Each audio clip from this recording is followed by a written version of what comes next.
when we put together plays as a director, you used to be able to have to do music and soundscapes to go with them, and this is in the day before computers and before you could sort of create that kind of stuff yourself. So you have to go in and try and build that out of a sort of huge body of music that you might not necessarily have in your own collection. So I had long memories of sort of sitting there going through the record stacks at the library and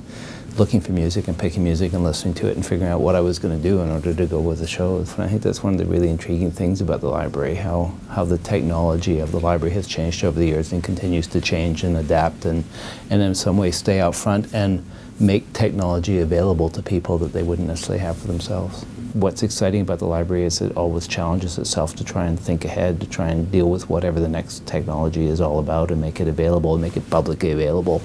to the entire community. So I can't imagine what it will be like, except that it'll be a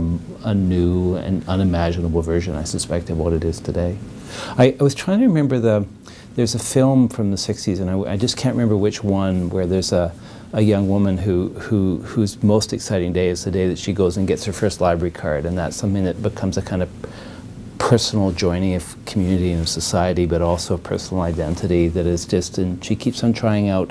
different names on the cards to see, or different versions of her name to see which one feels right in terms of who she is. And there's something that's has always stuck with me about that image of the library as being something slightly different than just a repository for books. Happy birthday, EPL, and thank you for 100 years of innovation and finding ways to bring all of the members of our community together, creating a hub and a center and a place to be a community.